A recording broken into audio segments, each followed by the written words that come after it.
안녕하세요. 저는 40대 홀몸입니다. 날이 좋아서 아들이랑 가까운 공원으로 소풍을 다녀왔다가 저녁 늦게 컴퓨터를 켜봅니다. 제 사연도 소개가 되면 좋을 것 같아서 올려보려고 해요. 글 쓰는 재주가 없어서 제 이야기를 잘 풀어놓을 수 있을지는 모르겠지만 문장 속에 깃든 가슴 아픈 마음을 봐주시면 좋겠습니다. 제 나이 20대일 때 첫 직장에서 6살 많은 남편을 만나게 되었어요. 제게는 남편이 첫사랑이었는데 남편이 저랑 만날 때부터 결혼을 생각했다고 하더라고요. 그 마음이 영원히 변치 않을 마음일 줄 알았던 저는 남편을 받아들였고 그렇게 자연스러운 순서를 밟아 결혼을 하게 되었습니다. 제가 30대로 들어섰을 때 결혼식을 올렸어요. 결혼을 결정했을 때 양가 집안 형편이 크게 다르지 않아서 어른들로 인해 결혼 반대에 부딪히는 일은 딱히 없었습니다. 남편은 결혼을 약속하기 전 제게 제주도에서 살고 싶다고 한 적이 있어요. 결혼을 하게 되면 서울 직장 그만두고 제주도로 내려갈까 하는데 제 허락이 필요하다고 하더라고요. 멀쩡한 직업을 왜 그만두냐고 물었더니 우리 가정을 위해서 좀 더 돈 되는 일을 하고 싶다네요. 그래서 미리 알아둔 일자리가 있는데 학교 선배가 제주도에서 하는 뱃일이 돈이 좀 된다고 해서 그걸 해볼까 한답니다.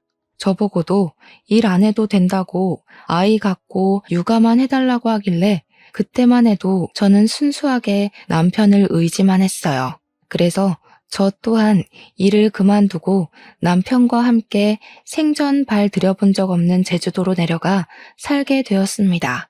저희는 제주도에 입성하고 머지않아 임신을 하게 되었어요. 사랑스러운 아들이었습니다. 남편은 약속대로 정말 열심히 돈을 벌었고 또 많이 벌었어요. 남편이 고생해주는 덕분에 경제적으로 어려운 점은 하나도 없었습니다. 다만 남편이 일 때문에 집에 오래 머물 수 없어서 신혼을 마음껏 즐기기는 어려웠어요. 저는 거의 홀로 산부인과를 다니고 홀로 몸조리를 했습니다. 남편한테 칭얼거릴 수도 없었어요. 남편이 저랑 아들을 위해 밤낮으로 애를 쓰고 있는 걸 알았거든요. 새벽에 나가고 새벽에 들어오는 남편을 위해 제가 할 수 있는 응원은 남편의 내조를 열심히 하는 것밖엔 없었습니다. 남편이 밥이라도 든든히 먹을 수 있게 도시락을 꼬박 싸줬고 동료들과 같이 먹으라고 많은 양의 간식도 만들고 그랬어요. 남편이 몸 힘들게 그러지 말라고 했는데도 가정을 위해 한 사람만 노력하도록 지켜볼 순 없었습니다. 또 남편에게 그렇게 마음을 표현하는 것이 제 나름 보람 있어서 좋기도 했고요. 제가 출산까지만 해도 저랑 남편 사이에는 문제가 없었어요. 어느덧 제가 출산을 하고 아들을 안게 된 남편과 저의 행복이 극에 달했을 때 불행은 시작되었어요. 그 불행의 원흉은 다름 아닌 시모의 존재였습니다. 생각지도 못한 골칫거리가 나타나서 일상이 제대로 흐트러지기 시작했어요. 시모는 제가 출산을 한 지 얼마 안 돼서 시부랑 조론을 하셨어요. 시부랑 같이 살기 지긋지긋하다고 다 늙은 나이에 이혼을 해버렸습니다. 너무 개방적인 마인드라서 놀라긴 했지만 시모의 의사를 존중하고자 했어요. 그래서 문제가 뭐냐 하면 시모가 제주도로 이사를 오면서 간섭이 심해졌다는 겁니다. 시모는 조론하고 멋대로 제주도로 자리를 잡더니 제주도에서 혼자 지내기 심심한지 매일같이 우리 집을 찾아왔습니다. 그리곤 제 아들한테 그렇게 집착하는 모습을 보였어요. 제 아들을 좋아해주는 건 너무 감사한 일이지만 아직 돌도 안 지난 아들을 가만두질 않는 건 좀 심하다고 봤는데요. 제 심기를 가장 심하게 건드리는 시모의 행동은 따로 있었습니다. 바로 시모가 제 아들 앞에서 은근히 자기가 엄마인 척 행동하는 것이었어요. 예를 들면요. 시모가 저희 집에 방문을 안 할 때는 꼬박 전화를 해서 제 아들을 집에 데려오라고 합니다. 또 제가 아들 젖을 먹이고 있으면 옆에서 내내 지켜보고 있다가 다 먹자마자 아이를 데려가서 자기가 트림 시켜줍니다. 아들이 잠에 빠져도 그 순간까지 시모가 곁에서 함께 잠을 잡니다. 그것뿐이겠어요? 제가 아들 근처에 가거나 옷을 갈아입히려고 하거나 기저귀를 가려고 하면 시모가 전부 다 뺏어가며 자기가 해줬어요. 한 번씩 아들이 새벽에도 젖을 찾을 때가 있는데 시모가 우리 집에 자고 갈 때면 아들 살핀다고 제 옆에서 잘 때도 있었습니다. 시모 때문에 남편은 새벽 늦게 퇴근해서 오면 거실 밖에서 자요. 시어머니랑 며느리랑 나란히 자는 경우는 대체 무슨 상황이란 말입니까? 시모가 저희 집에서 자주 자고 가면서부터 남편이랑은 더 거리가 멀어진 듯 했어요. 안 그래도 남편은 새벽에 퇴근하고 일찍 출근하는 사람이라서 둘이 같이 있을 시간이 별로 없는데 그 잠깐의 시간마저 시모가 빼앗는 바람에 저희는 얼굴을 마주할 시간이 아예 없어진 셈이었습니다. 시모가 알아서 육아해주면 아이 엄마 입장에선 편한 거 아닌가 생각하시는 분들이 있겠죠. 그런데 이건 좀 다른 문제라는 걸 정확히 보셔야 합니다. 시모의 광적인 집착 때문에 아들이 시모만 찾는다면 이거 문제 아니겠어요? 자식은 부모와 상호작용을 하여 관계 형성되는 게 중요한데 아들이 시모 없으면 불안 증세를 느끼는 게 바람직한 육아의 흐름은 아니잖아요. 그래서 제가 참다 못해 시모에게 정중히 말을 해본 적도 있었어요. 시모가 어김없이 자고 가는 날이었고 자연스럽게 제 아들을 안고 방으로 들어가려길래 말로 시모를 붙잡았습니다. 어머님, 오늘도 주무시고 가실 거예요? 집에 안 들어가신 지 좀 되셨지 않아요? 그래도 사람 사는 집인데 공가처럼 썰렁하게만 두면 먼지 많이 쌓일 텐데요. 내 일은 내가 알아서 잘하니까 신경 쓰지 마. 그리고 우리 손자가 이 할미 좋다고 안 떨어지려는데 어떡하겠어? 왜? 넌 내가 자주 자고 가는 게 불편하냐? 시애미가 다 해주면 감사하게 생각해야지. 너는 가서 쉬어라. 심심하면 내 아들 먹을 음식이나 해놓던가. 이때 제가 느낀 기분이 뭔 줄 아십니까? 그 순간 제가 마치 대리모가 된 기분이었어요. 제 아들이 아니라 시모의 아들을 지켜보고 있는 기분이었습니다. 이게 말이 되는 상황인가요? 아이를 봐주는 것도 한두 번이지 제가 일을 안 해서 충분히 애를 볼 수 있는데 아들 근처도 못 오게 하니까 갈수록 스트레스가 쌓였어요. 시모랑 안 맞는 부분이 있다고 바로 성질부터 내는 며느리는 없잖아요. 참을 만큼 참다가 더는 안 되겠을 때 며느리들도 폭발을 하지 않습니까? 저도 시모가 남편의 엄마이기도 하고 제 아들의 할머니이기도 하니까 최대한 좋게 이해해 보려고 노력했어요. 그러나 저도 한계가 있는 사람이더라고요. 시모 때문에 제 아들을 많이 안아보지도 못했는데 아들이 뒤집기를 하는 것도 물건을 만지기 시작하는 것도 자리에 앉는 것도 전부 시모가 먼저 본 뒤 제게 사진으로 보여줘요. 제가 집안일을 하는 동안 놓쳤던 아들의 모습을 항상 시모를 통해서만 봐야 하는 것이 점점 화가 나기까지 했습니다. 어떤 날에는 너무 서러워서 남편 퇴근하는 시간까지 안 자고 있다가 피곤에 찌들어 들어오는 남편에게 투정을 부린 적도 있었어요. 그날 남편은 제가 울면서 마중을 하고 있자 많이 당황했습니다. 나 어머님 때문에 너무 속상해. 지금도 어머님이 애 손도 못 대게 둘이서 자고 있어. 왜 어머님이 나랑 아들 사이를 갈라놓고 가운데서 자냐고. 계속 이대로 지내야 되는 거면 나 못 견딜 것 같아. 당신이 어머님한테 말 좀 해주면 안 돼? 그랬어? 알았어. 내가 엄마한테 잘 말해볼게. 아마 엄마는 당신한테도 도움될 거라 생각하고 그런 걸지도 몰라. 내일 내가 엄마랑 대화해 볼 테니까 울지 말고. 남편도 그 부분에 대해서 문제를 느끼긴 했었는지 제게 굉장히 미안해했고 제 눈치를 봤습니다. 그날 밤은 저를 다독여주느라 자는 시간을 조금 빼앗기기도 했어요.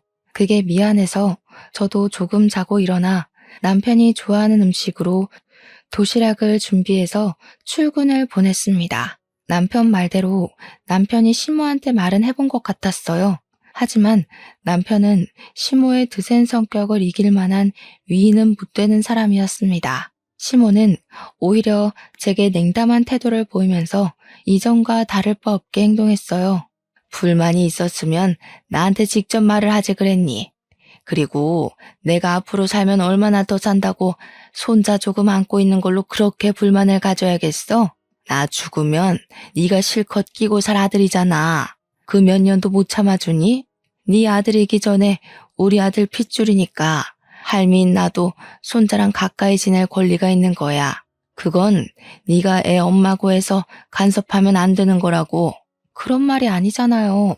어머님께서 제 아들한테 친근한 할머니 돼주는 건 감사하죠. 근데 문제는 어머님께서 아이 엄마인 제가 해야 할 몫까지 다 뺏어간다는 거예요. 아들이 저를 낯설어하는 지경까지 됐다고요. 애 엄마로서 이 정도 속상한 마음은 표현할 수 있는 거잖아요. 누구나 내 자식은 내 품에서 크게 하고 싶은데 어머님 관심은 너무 과하세요. 기가 막히네. 애 봐줬다고 작작하라는 사람은 또 처음 본다. 시끄럽고 나는 내 방식대로 손자 사랑해주는 것뿐이니까 더 이상 말 마라. 시모는 제 불평을 들어줄 생각이 없어 보였습니다. 남편한테도 저렇게 말했을 것이 분명해 보였어요. 사실 순한 남편한테 부탁하면서도 시모를 설득 못 시킬 거란 예측은 살짝 했었습니다. 시모가 독불장군처럼 시부 쫓아내는 거 보세요. 여지가 얼마나 드셌으면 남자가 쫓겨날까요? 그래도 시모가 제 아들한테 나쁜 짓 하는 건 아니니까 한 번 더 참아보려고 했습니다. 시모가 세상이 없기 전까지는 계속 보고 살아야 되는데 심각한 갈등을 만들고 싶진 않았거든요. 저도 조금 욕심을 낸 부분이 있다면 젖 먹일 때는 시모가 없는 곳에서 먹이려고 대놓고 말씀드렸어요. 그랬더니 시모가 저를 째려보면서 얼굴에 불만을 한가득 품었지만 도끼를 품고 덤벼들진 않았습니다. 그 덕에 아들과의 유일한 시간을 마련했는데요. 당황스럽게도 생각지도 못한 문제가 생겨버렸어요. 아들이 하루하루 지날수록 시모랑 더 안 떨어지려고 하더라고요. 이젠 정말 시모가 엄마라도 되는 듯 잘 때 시모가 없으면 엉엉 울기 시작했습니다. 제가 안아주면서 달래도 목청 나가라 울부짖어요. 그러다 시모가 안아주면 울음 뚝 그치고 골아 떨어집니다. 그것 때문에 시모는 더 우리 집에서 지냈어요. 아들이 시모한테 전적으로 몸을 맡기면서부터 제가 당당하게 나서서 아이 엄마의 권리를 주장하기가 애매해졌습니다. 그렇다고 아들 좋을 대로 내버려 두기엔 저는 여전히 시모의 육아 방식이 마음에 안 들었어요. 시모는 제 아들이 자다가 조금만 뒤척거리면 그 기척에 일어나서는 아들 살피면서 말을 걸었고 기저귀 살피면서 아들의 잠을 깨웠고 잠에 깨면 무조건 분유를 먹여서 재우곤 했어요. 이러다 제 아들 수면질이 다 망가지고 우식증까지 올까봐 갈수록 걱정되더라고요. 더 이상 참는 게 힘들어서 저는 결국 시모에게 또 한 번 불평을 드러냈어요. 지난번엔 불평뿐이었다면 이번에는 불평을 담은 어떤 선포였죠. 어머님, 이제부터 제 아들은 제가 돌보고 싶은데요. 어머님이 도와주시는 거 감사한데 저 어머님 도움 필요 없어요. 그리고 똑똑히 좀 아세요. 손자랑 아들은 다른 거예요. 엄마가 버젓이 있는데 할머니가 왜 애를 봐요? 저는 수백 번을 생각해도 잘못된 것 같아요. 뭐야? 지금 내가 걸리적거린다는 거냐? 엄마가 보든 할미가 보든 애만 잘 크기만 하면 되는 거 아니야? 내가 분명 말했지. 나한테도 아이 볼 권리 있다고. 자꾸 권리 따지시는데 그렇게 따지면 그 권리를 가질 순위는 어머님보다 10개월을 품고 있었던 제가 우선순위 아닐까 싶은데요. 아이 엄마 되는 사람이 그만해달라고 하면 그래야 되는 거 아닌가요? 저 어머님 도움 필요 없으니까 앞으로는 집에 가서 주무시고 일주일에 두세 번만 와주세요. 제 말에 열이 받는지 얼굴이 달아오른 시모는 제게 하고 싶은 욕을 다 퍼붓고 집으로 돌아갔어요.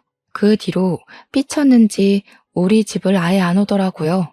근데 시모가 저 때문에 생긴 불평을 남편한테 전화해서 하소연했나 봐요. 새벽 늦게 들어온 남편이 저를 깨우더니 거실 밖으로 데리고 나오라고 하는 겁니다. 내가 요 며칠 엄마한테 시달리느라 더 피곤해. 당신도 엄마한테 불만 있으니까 내가 웬만하면 내 선에서 해결하려고 했거든? 근데 생각할수록 당신이 좀 더 심했다는 생각이 드네. 그래도 우리 애가 예뻐서 엄마가 그랬던 건데 꼭 그렇게 쫓아낼 필요는 없었잖아. 남편이 제게 차분차분 얘기하면서 한숨을 쉬는데 너무 서운하더라고요. 남편은 제가 시모 때문에 얼마나 스트레스 받았고 참아왔는지 잘 아는 사람이었어요. 그래서 적어도 중립은 지켜줄 거라 기대했는데 결국 남편은 저더러 시모의 행실을 참아달라고 얘기하고 있었습니다.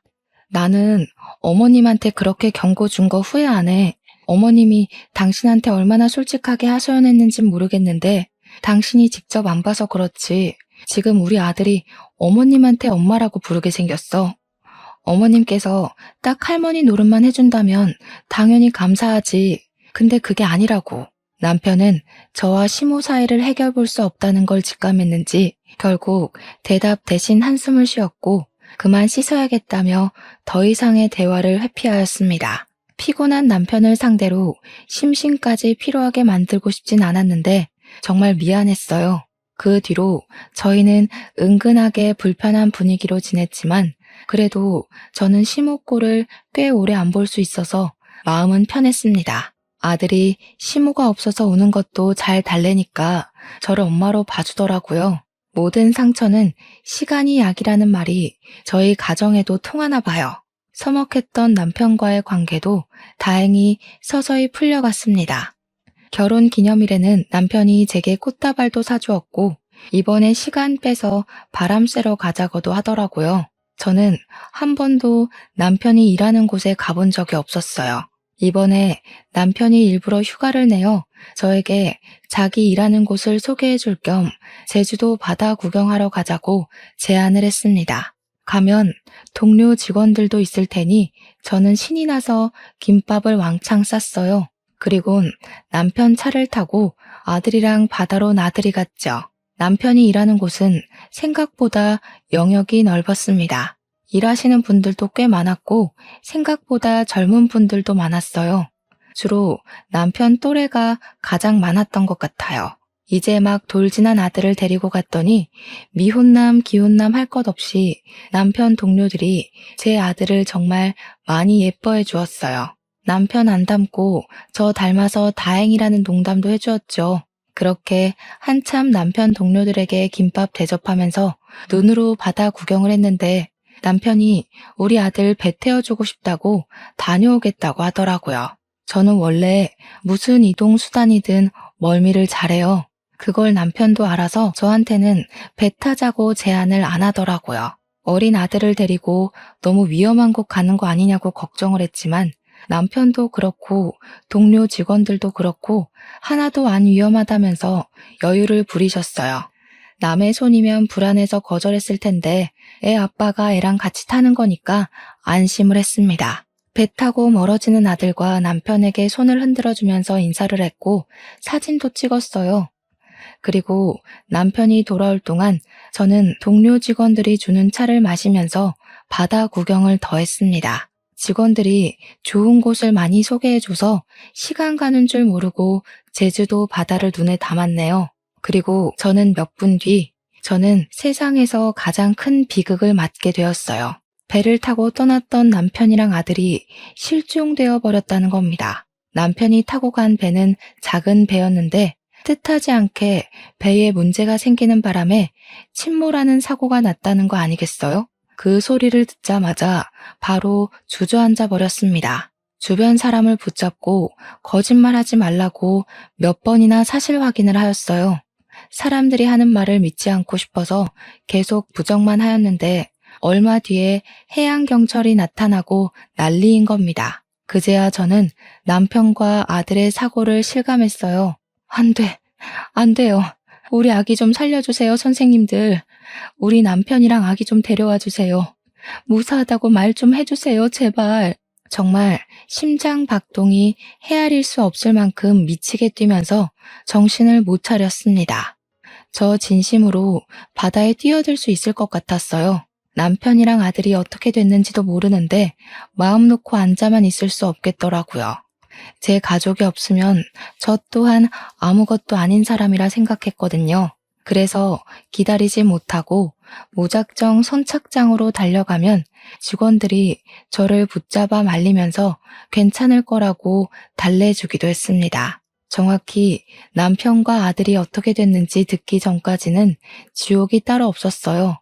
1분이 1시간처럼 느껴지는 그곳에서 저는 하염없이 눈물만 흘렸습니다. 할 수 있는 게 없었거든요. 그렇게 나중에 들려온 소식은 배는 건졌으나 남편이랑 아들은 찾을 수가 없다는 비보였어요. 그리고 저는 그대로 숨이 넘어가 기절을 해버렸죠. 다시 눈을 떴을 때 제 곁을 지키고 있던 사람은 남편 동료 직원 한 분과 시모였어요. 응급실이었는데 동료 직원분이 먼저 제가 의식을 찾은 걸 목격하고는 급히 간호사를 부르러 갔습니다. 그러자 시모가 뒤늦게 제 얼굴을 마주했는데요. 단단히 화가 난 얼굴이더라고요. 아직 입술이 떨어지기도 전인데 시모가 제 머리채를 먼저 잡아버리는 바람에 저는 억소리를 내고 말았어요. 네 년이 감히 내 아들이랑 내 손주를 죽여? 염치도 없이 왜 깨어났어? 그냥 이대로 너도 죽어버리지. 뭐하러 다시 살아나냐고. 너 같은 게 엄마냐? 너 같은 게 와이프야?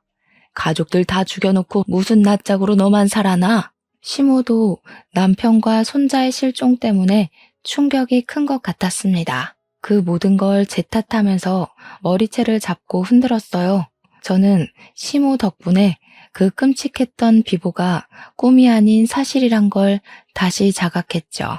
시모는 모든 걸 제 탓하고 싶었을 거예요. 저도 남편과 아들을 잃은 게 제 탓이라고 생각을 했기 때문에 시모한테 반항도 못했습니다. 시모가 소란을 피우자 임직원들이 다 달려왔고 주위 환자들과 보호자들이 시선을 보냈어요.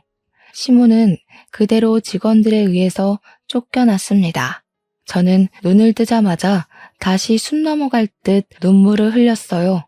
동료 직원이 제 흥분을 진정시켜주면서 곁을 지켜주었는데 동료 직원분 아니었으면 무슨 도구든 찾아내서 극단적인 선택을 해버리지 않았을까 싶습니다. 응급실에서 겨우 정신만 차리고 나서 귀가를 했어요. 그때까지도 동료 직원분이 함께 해주었죠. 그날 이후로 제 머릿속이 시끄러운 것처럼 저의 환경도 180도 엉망으로 변해버렸어요. 완전 화가 난 시모가 우리 집에 하루가 멀다 하고 들이닥쳤거든요. 집에 와서는 저에게 손찌검을 하고 물건으로 두들겨 패고 우리 집 가구를 부수고 난동을 부렸습니다. 그러면서 저더러 나가 죽으라고 저주를 퍼부었어요. 저더러 사람 목숨 앗는 귀신이라고 부르기도 하더군요. 시모는 저 때문에 아들이랑 손자 잃었다고 원망을 그렇게 많이 했습니다. 말했다시피 맞다고 생각했어요. 그래서 처맞으면서도 변명 못했고 덤벼들 수 없었습니다. 나 때문에 남편과 아들이 죽었다는 거 완전히 아니라고도 못하니까요. 그저 모든 게 제 탓이니 시모 말대로 처맞고 세상을 뜨고 싶기도 했네요. 저는 그렇게 울면서 제주도에 틀어박혀 시간만 보냈습니다. 아직 남편과 아들의 시신을 찾은 것이 아니기 때문에 혹시나 구조되진 않을까 기다렸어요. 그러나 한 달, 2달 기다려도 나타나지 않는 남편과 아들 소식 때문에 더 이상 살고 싶지 않더라고요. 제가 너무 나약해서 끈기 있게 기다리질 못했어요.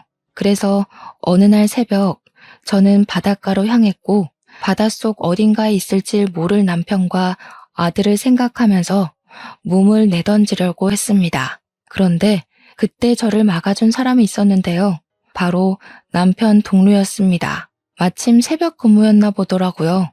남편 동료는 남편이 사고 난 당일에 저를 가장 적극적으로 말리고 위로해줬던 사람입니다. 그는 기절한 저를 응급실에 데려가 주었고 깨어날 때까지 곁을 지켜준 사람이었으며 또 응급실에서 자해를 할 뻔했던 저를 구해준 사람이기도 했어요. 아직 확실한 소식도 안 났는데 이렇게 약한 생각하면 어떡해요? 왜 죽으려고 하는 건데요? 남편이랑 아들 살아 돌아올 때까지 이 악물고 버텨야지. 나만 어떻게 그래요? 남편이랑 아들은 숨도 못 쉬고 바다 안에 있을 텐데 어떻게 나만 잘 자고 잘 먹고 사냐고요. 그냥 죽게 두세요. 남편이랑 아들 없이는 살기 싫어요. 그 사람은 저를 끝까지 놓아주지 않았습니다. 계속해서 약한 생각하지 말라고 혼쭐만 내주었어요. 저는 결국 아무것도 못하고 바다 앞에서 실랑이만 벌이다가 결국 서럽게 울었습니다. 그 이후로 그 사람은 제가 죽을까봐 걱정이 되는 건지 매일같이 우리 집을 찾아와 줬습니다. 저를 데리고 억지로 밥을 먹이고 억지로 잠을 재우고 집안일까지 손수해 주었어요. 그러는 동안에도 저는 정신을 못 차리고 죽지 못해 사는 사람처럼 그렇게 지냈죠. 그렇다 보니 시모도 그 사람을 볼 수밖에 없었는데요. 그 남자가 우리 집을 들락날락거리자 시모는 건수 하나 더 잡았다는 듯 제게 회심의 일격을 날렸습니다. 제 귀싸대기를 때린 거죠. 이 미친년이 남편이랑 지 아들 죽은 지 얼마나 됐다고 그새 바람을 피워? 설마 이러려고 내 아들이랑 내 손주 죽인 거야? 저는 시모의 원망을 받는 것이 한편으로는 남편과 아들을 잃고도 목숨을 부지하고 있는 죗값을 받는 것 같아서 묵묵히 당해주기만 했습니다. 시모에게 폭언을 듣고 손찌검을 당할 때면 제 안의 죄책감이 조금 누그러지기도 했거든요. 이대로 더 심하게 맞고 세상을 뜨고 싶다는 생각도 매일 하면서 지냈어요. 그런데 남편 동료 직원이 제 곁을 머물면서부터 제 삶은 뜻하지 않게 자꾸 구제되었습니다. 시모한테 처맞고 있는 그 타이밍에 그 남자가 들이닥쳤는데 사정없이 시모를 저에게서 떼어놓더니 집 밖으로 끌고 나갔어요. 그리곤 대문 앞으로 내동댕이 쳐버리더군요. 한 번만 더 이 집 찾아오거나 근처에서 얼씬거리면 아줌마도 똑같이 만들어줄 거예요. 남자한테 주먹 맞아봤어요? 그 연세에 남자 주먹 맞으면 이빨 몇 개는 털릴 거예요. 이른 나이에 틀니 끼고 싶으면 계속 찾아오던지. 시모는 그 남자의 협박을 받고 난 후 정말로 발길을 끊어버렸습니다. 다신 찾아오지 않았어요. 나중에 알아보니 이사를 갔더라고요. 그것도 그 남자가 말해줘서 알았습니다. 시모를 볼 때마다 남편이랑 아들 생각이 나서 더 많이 울곤 했는데 시모가 없으니까 시간이 흐를수록 그 남자가 말하는 대로만 생각하게 되더라고요.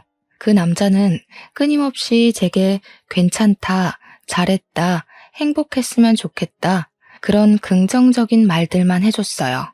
초반에는 남자의 그런 위로마저 자책으로 느껴졌는데 무려 10년을 그런 소리만 듣고 사니까 염치 없게도 큰 안정감이 생기더라고요. 그 남자는 고맙게도 10년씩이나 제 곁에 있어 주었습니다.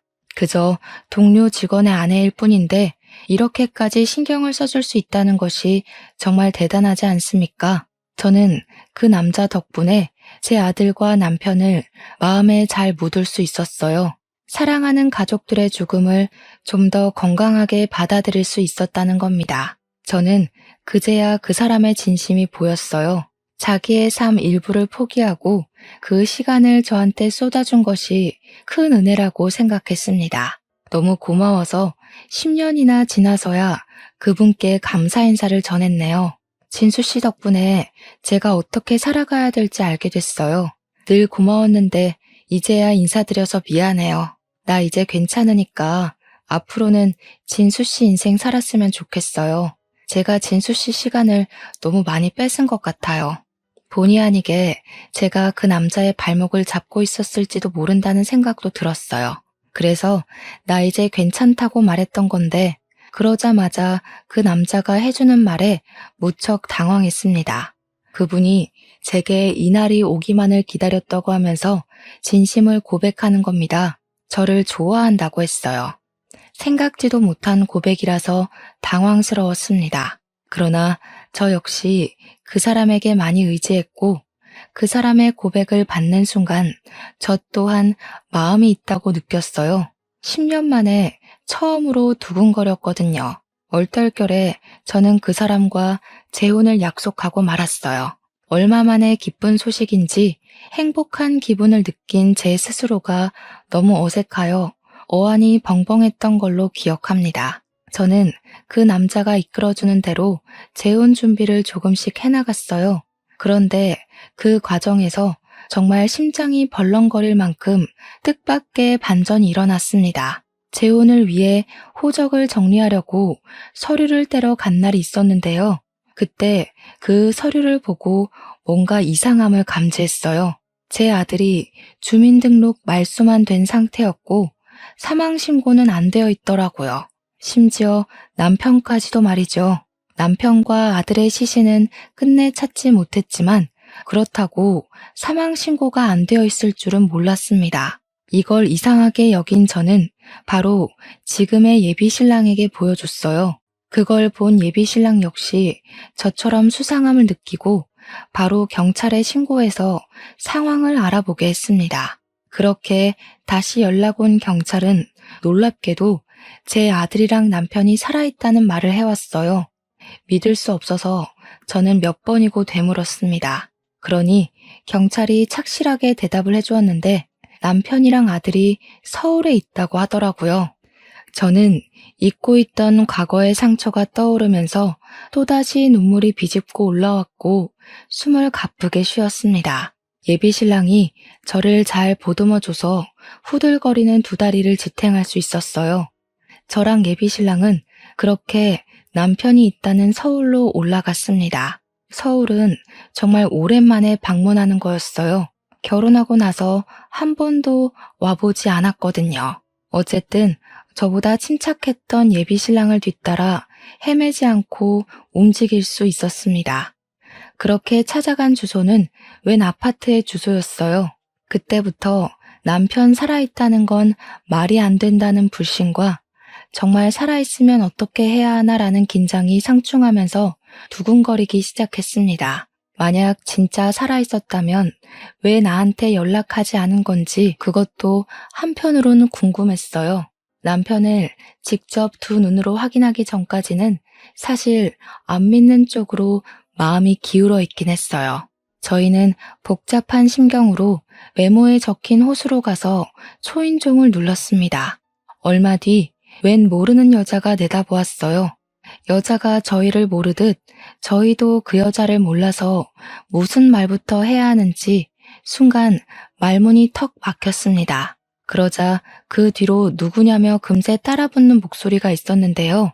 얼굴을 보지 않아도 얼굴이 떠오를 만큼 익숙한 목소리더라고요. 그리고 그 의문의 남편은 바로 얼굴을 내비쳤습니다. 놀랍게도 그는 10년 전 죽은 줄만 알았던 제 남편이 맞았어요. 너무 놀랐습니다.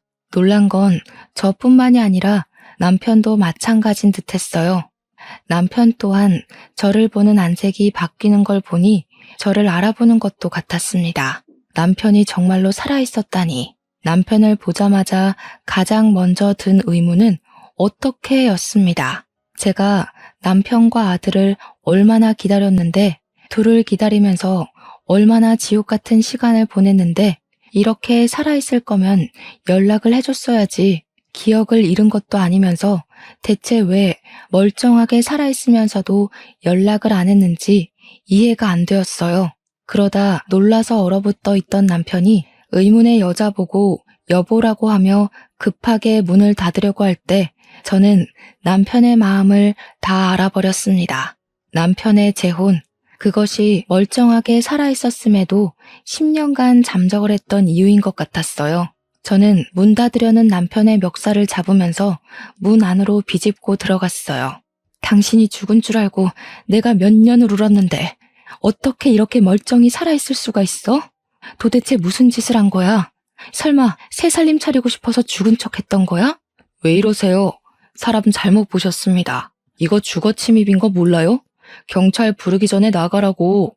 남편은 뒤늦게라도 시종일관 모른 척하며 부인으로 보이는 그 여자를 방에 보내려고 했습니다. 그러자 그 여자가 상황의 심각성을 눈치챘는지 한마디 내뱉더라고요. 당신 전처 죽었다고 하지 않았어? 이분이 당신 전처되는 분이야? 익사사고로 죽었다더니 설마 거짓말이었어? 익사사고라. 남편 재혼녀의 말로 인해서 우선 남편이 저를 속였다는 것은 증명이 되었어요. 그러고 보니 남편이 제 도장을 마음대로 훔쳐가 멋대로 이혼 서류에 도장을 찍은 줄도 모르고 있었네요. 어처구니가 없어서 저도 더 따졌습니다. 익사사고로 연기한 건 당신 아니냐고 소리를 쳤죠. 그러자 남편은 저한테도 해명하고 지 부인한테도 해명하느라 완전 반정신이 나가 있었어요. 저를 모른 채 하는 건 금세 포기를 했는지 저를 시한폭탄 대하듯이 밖으로 밀어내더라고요. 밖에 나가 있으면 다 설명해준다고 말이죠. 10년이나 거짓말을 쳐놓고 고작 한다는 말이 나중에 설명해주겠다니 참 기가 막혔습니다. 남편이 저를 버리고 재혼을 했다는 것도 알았고 남편 마음엔 제가 애초에 없었다는 것도 알아버려서 남편의 변명 따위는 들을 필요가 없어졌어요. 다른 거 다 쓸데없고 저는 당장 제 아들을 눈으로 확인하고 싶었습니다. 근데 아무리 둘러봐도 아들로 보이는 아이가 이 집안에 없는 겁니다. 마음이 조급해져서 다시 남편을 붙잡고 따졌어요. 내 아들 안 죽었지? 내 아들 어딨어? 설마 새살림 차릴 거라고 내다 버린 거야? 당장 말 안 하면 저 사진 속에 있는 네 새끼도 똑같이 만들어버릴 줄 알아. 우리 아들보다는 어리지만 그래도 유치원생 정도로는 보이는 여자애가 찍혀있는 가족 사진이 거실 벽에 덩그러니 걸려 있었습니다. 제가 어린애로 협박을 하자 남편 재혼녀가 더 놀라서 남편을 재촉했어요. 결국 남편은 제 아들이 어디 있는지 실토를 하게 되었죠. 남편이 망설이면서 겨우 입 밖으로 꺼낸 사실은 저를 또 한 번 무너지게 만들었습니다. 남편 하는 말이 제 아들은 시모랑 따로 살고 있다고 하더라고요. 그 소리를 듣는데 얼마나 소름이 끼쳤는지 몰라요. 내가 내 아들 때문에 시모랑 어떻게 지내왔는지 아는 사람이 내 아들을 빼돌려서 시모에게 안겨준 셈이나 마찬가지라서 남편이 몹시 원망스러웠습니다. 저는 온 힘을 다해 남편을 두들겨 팼어요. 남편 재혼녀는 저랑 남편 사이에 아이가 있다는 것도 몰랐나 보더라고요. 제가 남편을 원망하며 두들겨 패는데 옆에서 충격받아 주저앉아 있기만 했습니다. 그러거나 말거나 저는 남편을 잡아 끌면서 당장 시모가 있는 곳으로 앞장서라고 행패를 부렸어요. 흥분을 가라앉힐 수 없어서 소리를 고래고래 질렀습니다. 엉망진창이 된 상황에 겁을 먹은 남편은 저랑 예비신랑을 데리고 시모가 있는 곳으로 출발했어요. 도착한 곳은 황당하게도 웬 교회였습니다. 남편이 그곳에 주차하고 내리더니 교회 옆에 딸린 주택으로 저랑 예비신랑을 데리고 갔어요. 그리고는 초인종을 눌렀고 저는 또 한 번 심장을 부여잡았죠. 옆에서 예비신랑이 제 손을 끝까지 붙잡아 주기도 했습니다. 그렇게 얼마 뒤 문을 열고 나온 사람은 꽤 세월을 받은 시모였어요. 시모는 남편만 온 줄 알고 반겼다가 뒤따라 들어오는 저를 보곤 사색이 되었습니다. 안으로 들어갔더니 웬 목사가 남편을 아는 체 하면서 남편을 아들이라고 부르더라고요. 그걸 보니까 시모가 영감 목사랑 재혼을 했다는 걸 눈치챌 수 있었어요. 그리고 그때 토악질 나올 것 같은 시모보다 눈에 더 들어온 사람이 있었는데요. 한 10살쯤 되어 보이는 남자아이였어요. 저는 그 아이를 보자마자 제 아들이라는 걸 바로 알아봤습니다. 제 눈에서 눈물이 흐르는 줄도 모르고 아들을 바라봤어요. 아들은 당연히 저를 알아보지 못했습니다. 그저 낯선 사람들의 등장으로 눈치를 보더니 금방 방 안으로 들어가 버렸어요. 저는 그런 아들을 쫓아 방으로 따라 들어가려고 했습니다. 그런데 그때 시모가 제 머리채를 붙잡으면서 못 가게 막았어요. 어딜 가려고? 그 애, 네 애 아니야. 네 애는 10년 전에 물에 빠져 죽었잖아. 갑자기 나타나서 이게 무슨 행패야? 이제 내 아들까지 죽이려고? 시모는 제 아들을 자기 아들이라고 주장하기 시작했어요. 그 모습을 보니까 알겠더라고요. 시모는 제 아들을 훔쳐가 마치 자기 아들인 것 마냥 키우고 있었던 겁니다. 더 이상 제가 시모에게 맞아줄 이유는 없다고 생각했어요. 가족들이 죽은 게 아니라 제가 속은 거잖아요. 저는 여전히 제정신 아닌 것 같은 시모를 당장 밀쳐버리고 시모의 뺨따구를 사정없이 때렸습니다. 그러자 예전만큼 힘이 없던 시모가 그대로 구부러졌어요. 사람이 정신이 나가도 정도껏 나가야지. 어떻게 내 새끼 빼돌리려고 10년을 속일 수가 있어? 그래놓고 나더러 나가 죽으라고 그랬던 거야? 정작 나가 죽어야 될 사람이 누군데 당신들은 사람도 아니야. 내가 지옥을 살았던 것만큼 똑같이 느끼게 해줄게. 저는 집안 물건을 다 내던지며 부수기 시작했습니다. 시모가 비명을 지르고 목사가 경찰을 부르고 난리였어요.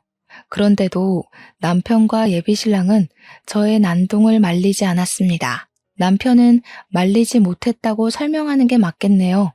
그 와중에 방에 있던 아들은 방 밖을 내다봤다가 울음을 터뜨렸습니다. 정신 나갈 뻔했던 저는 그런 아들의 울음소리에 번뜩 이성을 찾았고 오들오들 떨고 있는 아들을 안아주면서 사과를 했어요. 엄마가 미안해. 우리 아들 이렇게 살아있는 줄도 모르고 엄마는 바보같이 죽으려고만 했었어. 정말 미안해. 이제 엄마랑 집에 가자. 저는 울면서도 아들의 눈물을 계속 닦아주었어요. 그리곤 아들 손을 잡고서 그대로 집을 나가려고 했죠. 그런데 시모가 손자 나가는 걸 어디 가만히 지켜볼 사람이겠습니까? 시모는 바로 제 아들 팔을 잡고 늘어지면서 아이를 넘어뜨렸어요. 그리곤 10년 전처럼 제게 폭언을 퍼부으며 발길질을 했습니다. 안 돼. 못 데려가. 내 새끼야. 이때까지 자식 없이 잘만 살아놓고 왜 지금에서야 나타나선 잘 살고 있는 애를 데려간다는 거야? 어차피 새로 시집 갈 거 아니야? 그럼 새로 애 낳고 살아. 이 애는 죽은 걸로 치고. 정신 나간 소리 하는 시모를 저는 더 이상 못 참고 아동 납치로 이 교회를 신고해버렸습니다. 발악하는 시모는 예비 신랑이 막아줬어요. 그런데도 시모는 반성은커녕 신고하는 제게 증거가 있냐고 따지면서 더 뻔뻔하게 나올 뿐이었습니다. 증거는 이미 남편과 내 아들이 살아있음으로 증명이 되는 거라고 박박 우기기만 했는데 그 순간 예비 신랑이 나서서 확실한 답을 주었어요. 내가 증인이에요. 내가 그때 그 사고를 다 기억하고 있고 사고로부터 10년이 지난 지금까지 쭉 저 녀석이 시키는 대로 하고 있었으니까요. 예비 신랑은 남편을 쳐다보면서 남편이 이 모든 걸 시키고 지휘했다고 말하고 있었습니다. 그건 저도 놀란 사실이라 아무 말도 못했어요. 그 순간 예비 신랑의 말이 사실이라는 건 조급했던 남편이 알아서 증명을 해주었는데요. 남편이 예비 신랑 붙잡으면서 비밀로 해주기로 하지 않았냐고 애원하기 시작하더라고요. 알고 보니 상황은 이러했습니다. 시모가 자기의 뜻대로 안 따라주는 제가 싫어서 남편과 손자를 빼돌릴 계획을 했고 그 과정을 남편도 동의하여 남편이 적극적으로 나서서 계획을 꾸민 거였어요. 배의 사고로 위장할 테니까 제가 물으면 그렇게 말만 해달라고 제 예비 신랑한테 부탁했다는 겁니다. 예비 신랑은 남편이 그저 동료라서 시키는 대로 했었는데 너무 고통스러워하는 저를 보곤 죄책감을 느껴 10년간 옆에서 붙어 있었다고 했어요. 그렇게 매일 붙어 있다 보니까 정말 마음이 생겼던 거라네요. 이제야 말해줘서 미안하다는 예비 신랑의 고백에 저는 주저앉아서 하염없이 눈물을 흘렸습니다. 그 사이 경찰이 와서는 남편과 시모를 아동 납치범 및 사기 죄명으로 붙잡았습니다. 그리고 이건 조사 과정에서 밝혀진 덤인데 그 교회가 헌금 횡령, 보조금 횡령 사실까지 드러나 버렸지 뭡니까? 시모 재혼남까지 구속이 되어버렸어요. 그 교회는 문을 닫게 되었죠. 그리고 저는 아들이랑 예비신랑과 함께 제주도로 내려왔습니다. 예비신랑에겐 정말 미안하지만 재혼을 다시 생각해보자고 말을 전했어요. 예비신랑을 많이 사랑하지만 제가 10년간 아무것도 못하고 죽을 것처럼 살았던 걸 제일 가까이서 봤으면서 그걸 긴 시간 묵인하고 있었다는 것이 너무 배신으로 다가왔거든요. 현재의 예비신랑은 이별을 통보한 제게 기다리겠다고 하면서 매일같이 집 앞에 찾아와 용서 구하는 편지를 넣고 갑니다. 예비 신랑 또한 저를 많이 사랑하고 있다는 거 알고 있습니다. 충분히 느껴져요. 하지만 사랑하는 마음이 크기 때문에 배신감마저 더 크게 다가오네요. 예비 신랑도 제게 걱정거리지만 일단은 저를 낯설어하는 아들을 우선적으로 신경 쓸 예정이에요. 엄마를 모르는 아들의 심정을 차근차근 보듬어 줄 것이고 완전히 틀어져 버린 모자 관계를 회복하고자 애쓸 겁니다. 제 시간이 이제야 다시 흐르는 기분이네요. 아들에게 못다 준 사랑을 갚으면서 살아가겠습니다. 제 사연은 여기까지예요. 들어주셔서 너무 감사드려요.